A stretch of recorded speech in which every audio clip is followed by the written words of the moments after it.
Hello అండి, అందరికీ నమస్కారం. మన చందమామ కథలకు మనసారా స్వాగతం. మనం బొమ్మరిల్లులోని వసుంధర గారి రచన నూరుకట్ల పిశాచం కథలు చెప్పుకుంటున్నాం కదండి. అందులోని 74వ కథ రాణి రూపవతి ఇప్పుడు చెప్పుకుందామండి. ఇక కథలోకి వెళ్దామా మరి. విదేహ దేశపు రాజకుమారుడు మందారవర్మ సామాన్యుడి వేషంలో దేశాటనం చేస్తూ ఒక గ్రామం చేరుకుని అక్కడ రూపవతి అనే అందమైన యువతిని చూసి మోహించాడు. రూపవతి ఒక పేద రైతు కుమార్తె. గొప్పవాణ్ణి పెళ్లి చేసుకుని వైభవంగా జీవించాలని ఆమె కోరిక. తనను ప్రేమించినది రాజకుమారుడు మందారవర్మ అని ఆమెకి తెలియదు. సామాన్యంగా కనిపించిన అతన్ని ఆమె తిరస్కరించింది. అయినప్పటికీ మందారవర్మ చిన్నబుచ్చుకోకుండా తొలిచూపులోనే నేను నిన్ను ప్రేమించాను, నువ్వు నన్ను అలాగే ప్రేమిస్తున్నావనుకోవడం నా అహంకారం. అందుకు నన్ను మన్నించి నా ప్రేమ కానుకగా నీకు ఇస్తున్న ఈ ఉంగరం స్వీకరించు. ఏదో ఒక రోజున నువ్వే నన్ను వెతుక్కుంటూ వస్తావన్న ఆశ నాకుంది. నీకోసం ఎదురు చూస్తాను అని ఆమెకు ఉంగరం ఇచ్చి వెళ్ళిపోయాడు. రూపవతి ఆ ఉంగరం తీసుకుంది. ఇంటికి వెళ్ళి తల్లికి జరిగింది చెప్పింది. తల్లి ఆ ఉంగరాన్ని యగాదిగా చూసి, ఇది మామూలు ఉంగరంలా లేదు, ఎక్కడో మహారాజుల ఇంట్లోంచి వచ్చి ఉండాలి అంటూ వెళ్ళి భర్తకి ఆ విషయం చెప్పింది. రైతు ఆ ఉంగరం తీసుకుని గ్రామాధికారి వద్దకు వెళ్ళాడు. గ్రామాధికారి ఆ ఉంగరాన్ని పరీక్షించి, ఇది రాజముద్రిక, నీ వద్దకి ఎలా వచ్చింది అని అడిగాడు.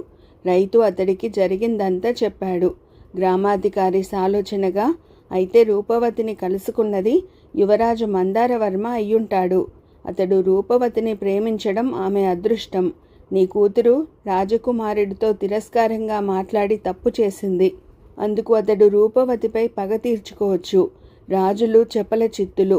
మందారవర్మ నిజంగా రూపవతిని ప్రేమించినా అది తాత్కాలికం. ఆమె ఈ ఉంగరం తీసుకుని రాజధానికి వెడితే అతడు ఆమెని చెరసాల పాలు చేయవచ్చు. జరిగింది మరచిపోయి ఊరుకోవడం మంచిది అన్నాడు. రైతు ఉంగరంతో సహా ఇంటికి వెళ్ళి గ్రామాధికారి అన్న మాటలు చెప్పాడు. తనను ప్రేమించినది రాజకుమారుడు మందారవర్మ అని తెలియగానే రూపవతికి దుఃఖం వచ్చింది. తాను అతడితో తిరస్కారంగా మాట్లాడి ఉండకపోతే ఈ దేశానికే మహారాణి అయ్యుండేది.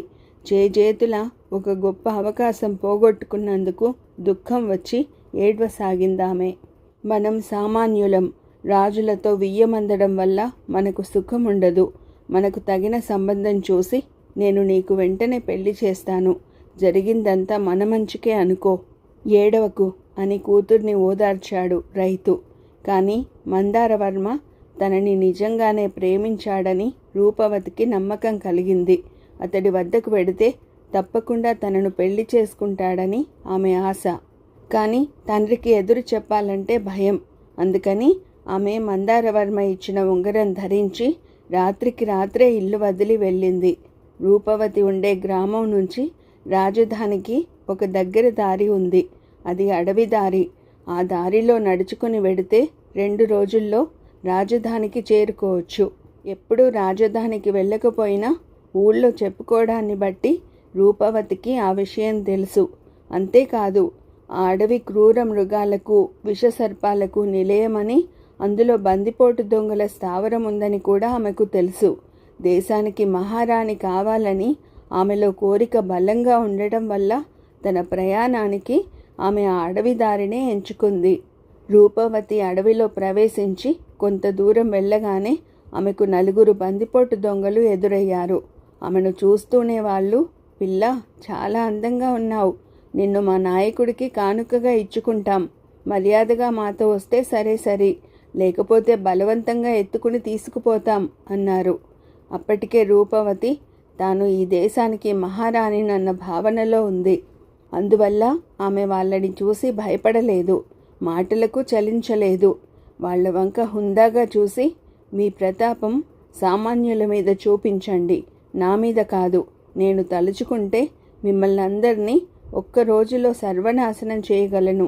కానీ నేనెవరో తెలియక మీరిలా మాట్లాడుతున్నారని తెలుసు కాబట్టి నాకు మీ మీద కోపం రావడం లేదు సరికదా, జాలి పుడుతోంది అంది. ఆమె దర్పం చూసి దొంగలు భయపడ్డారు.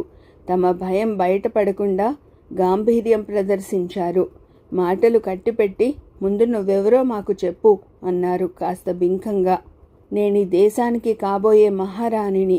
నా ధైర్య సాహసాలు రుజువు చేసుకునేందుకు నేను ఈ అడవి దారిలో రాజధానికి వెళుతున్నాను. నాకేమైనా ప్రమాదం జరిగిందా యువరాజు మందారవర్మ సైన్యంతో వచ్చి అడవి అంతా గాలించి మీ పని పడతాడు అంది రూపవతి.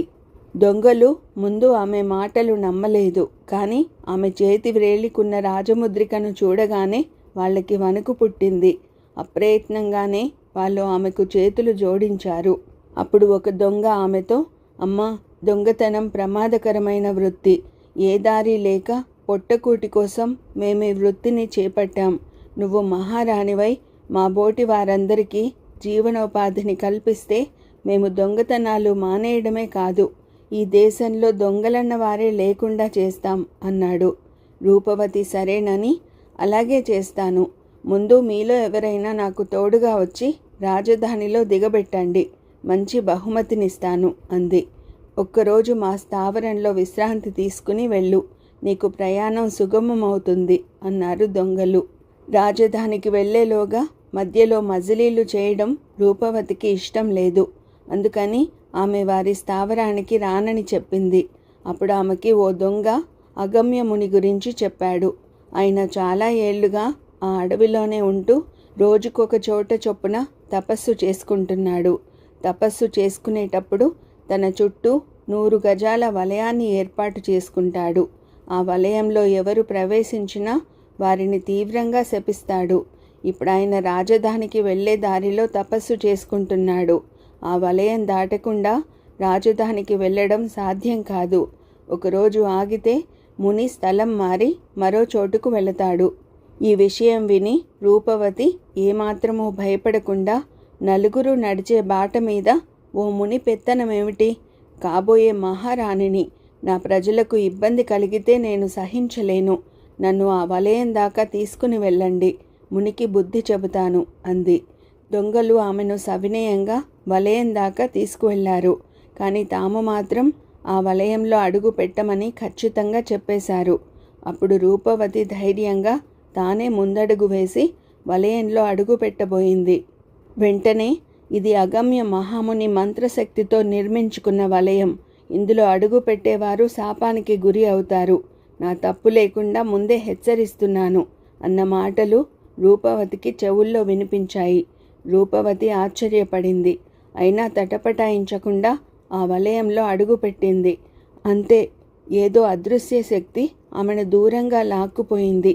కొద్ది క్షణాల్లో ఆమె అగమ్య మహాముని ముందు నిలబడి ఉంది. అగమ్య మహాముని కళ్ళు తెరిచి ఆమెను చూసి, ఎవరు నువ్వు? నా తపస్సుకు భంగం కలిగించమని దేవతలు పంపగా వచ్చిన అప్సరసవా అన్నాడు. రూపవతి ఏమీ చలించకుండా, నీ తపస్సు నువ్వే భంగం చేసుకుంటున్నావు, వేరే అప్సరస ఎందుకు అంది. అగమ్యముని ఆమె వంక తీవ్రంగా చూసి, ఎవరు నువ్వు? ఇంతవరకు నాతో ఇలా ఎవరూ మాట్లాడలేదు అన్నాడు. నీకు నిజంగా తపస్సు మీద శ్రద్ధ ఉంటే తపస్సుకి రోజుకో చోటు మారడం ఎందుకు? నీ తపస్సు గురించి నలుగురికి తెలియాలన్న తాపత్రయం కాకపోతే బుద్ధిగా ఒకే చోట కూర్చుని తపస్సు చేసుకోవచ్చు కదా. ఇది నలుగురు నడిచే దారి. ఇక్కడ మంత్రవలయం ఏర్పాటు చేసుకుని తపస్సు చేసుకుంటే బాటసారులు ఇబ్బంది పడరా? నా మాట విని ఇకనైనా ఈ అడవిని విడిచిపెట్టి ఏ హిమాలయాలకో వెళ్ళి తపస్సు చేసుకో అంది రూపవతి. ప్రజల గురించిన బాధ నీకెందుకు? అది ఈ దేశాన్నేలే మహారాజు చూసుకుంటాడు అన్నాడు అగమ్యముని కొంచెం తిరస్కారంగా. నేను ఈ దేశానికి కాబోయే మహారాణిని, నా ప్రజల గురించి పట్టించుకోకుండా ఎలా ఉండగలను అంది రూపవతి. అగమ్యముని ఆమె వివరాలు తెలుసుకుని, నీవు నిజంగా చాలా అందగత్తెవు. యువరాజు నిన్ను ప్రేమించడంలో ఆశ్చర్యం లేదు. కానీ నా తపస్సు నాకిచ్చిన దివ్యశక్తుల వల్ల నేనిప్పుడు ఈ దేశపు రాజు కంటే బలవంతుణ్ణి. నువ్వు నన్ను పెళ్లి చేసుకుంటే తపస్సు మానేస్తాను. నీకు వైభవోపేతమైన జీవితం ప్రసాదిస్తాను. నువ్వు కోరుకుంటే ఆ మందారవర్మ చేతనే నీకు సేవలు చేయిస్తాను అన్నాడు. రూపవతి మునికి నమస్కరించి, మహాముని, తాత్కాలికమైన మోహావేశంలో పడి నీ కర్తవ్యం మరచిపోకు. తపస్సు స్వార్థానికి కాదు, తపస్సు వల్ల ప్రజలకు క్షేమం కలగాలి. నీకు మోక్షం లభించాలి. నువ్విప్పుడు తపస్సు మాని నన్ను పెళ్లి చేసుకుని యువరాజును నాకు సేవకుడిగా మార్చితే అప్పుడు నీకు ఓ తుచ్చ మాంత్రికుడికి తేడా ఏముంటుంది అంది వినయంగా. అగమ్యుడు ఆమె వంక మరింత పరిశీలనగా చూసి, అమ్మా, నీవు సామాన్యురాలివి కాదు. ఇంతవరకు ప్రతి ఒక్కరూ నాకు భయపడి తలవంచారే తప్ప నా తప్పు నాకు చెప్పలేదు. నీ కారణంగా నాలోని అహంకారం నశించింది. నీ ధైర్యానికి నిర్భయత్వానికి మెచ్చి వరమిస్తున్నాను. ఏం కావాలో కోరుకో అన్నాడు. రూపవతి క్షణం కూడా ఆలోచించలేదు.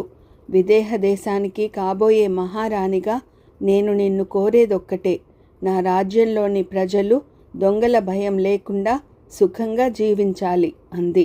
అగమ్య మహాముని ఆమెను దీవించి, నీవు కోరినట్లే జరుగుతుంది. కాబోయే మహారాణివి. నీ శాసనాన్ని నేను మన్నించాలిగా. ఇక మీదట నా తపస్సు కారణంగా ప్రజలకిబ్బంది కలగనివ్వను. వెళ్ళు, నీకు శుభమవుతుంది అన్నాడు.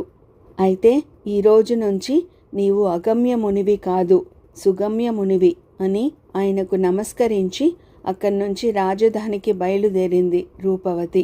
ఆమె దారిలో విశ్రాంతి తీసుకుంటూ రాజధానికి చేరుకునేసరికి పూర్తిగా 2 రోజులు పట్టింది.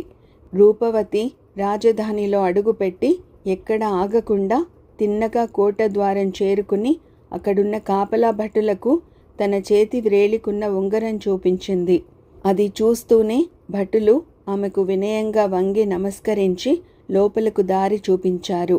రూపవతి లోపలికి వెళ్లకుండా, ఈ ఉంగరాన్ని మీ యువరాజుకి ఇచ్చి కోటద్వారం వద్ద ఓ యువతి ఎదురు చూస్తున్నదని చెప్పండి అంది.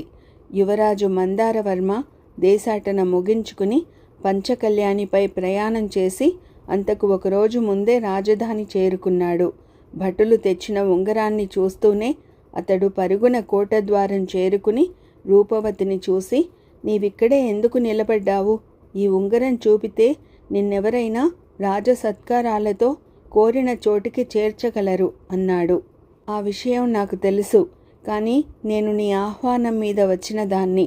నీవే వచ్చి స్వయంగా లోపలకు తీసుకుని వెళ్ళాలి. అందుకే ఇక్కడ నిలబడ్డాను అంది రూపవతి. అప్పుడు నన్ను తిరస్కరించావు. ఇప్పుడు నా కోసం వచ్చావంటే అందుకు కారణం నేను యువరాజునని తెలియడమా అన్నాడు మందారవర్మ. కాదు, రాజులకు రాజముద్రిక ప్రాణప్రదమైనది. అది నువ్వు నాకు ఇచ్చావంటే నీ ప్రేమ నిజమైనదేనని నేను గ్రహించాను. అందుకే నీకోసం ప్రాణాలకు తెగించి బయలుదేరి వచ్చాను. ఒకవేళ నీ ప్రేమ తాత్కాలికమే అయితే నీ వద్ద ఉండాల్సిన రాజముద్రికను నా వద్ద ఉంచుకోవడం తప్పు కదా. దీన్ని నీకిచ్చిపోవాలనుకున్నాను అంటూ రూపవతి అంతవరకు జరిగిందంతా మందారవర్మకు చెప్పింది. మందారవర్మ మరి మాట్లాడలేదు. ఆమెకు రాజమర్యాదలతో విడిది ఏర్పాటు చేసి తర్వాత సంప్రదాయబద్ధంగా వివాహం చేసుకున్నాడు. వినయశీలుడు ఈ కథ పూర్తి చేయగానే రూపవతికి రాజవైభోగాలపై కోరిక ఉంది. కానీ తాను రాణినవుతానని తెలియగానే ముందు ప్రజాక్షేమం గురించి ఆలోచించింది. అందుకే ఆమె పేద రైతు కూతురు అయితేనేం, యువరాజు మందారవర్మకు తగిన భార్య. నా వంటి కొందరు రాణులయ్యాక కూడా ప్రజల గురించి ఆలోచించరు. తమ విలాసాలతో ప్రజా కంటకులు కూడా కావచ్చు. అందుకే నేను మారాలి అని మనసులో మదనపడింది రాణి. మహారాణి ఆలోచనలు ఎలా ఉన్నప్పటికీ ఆమెకి కథ బాగా నచ్చింది. ఆమె కథని మెచ్చుకోగానే వినయశీలుణ్ణి ఆవహించిన 100 కట్ల పిశాచానికి మరో కట్టు విడిపోయింది. మర్నాడు వినోద ప్రదర్శనకు ముందు యథాప్రకారం కథ వినడానికి మళ్ళీ వచ్చింది మహారాణి. వినయశీలుణ్ణి ఆవహించి ఉన్న పిశాచం మరో కథ చెప్పడం ప్రారంభించింది.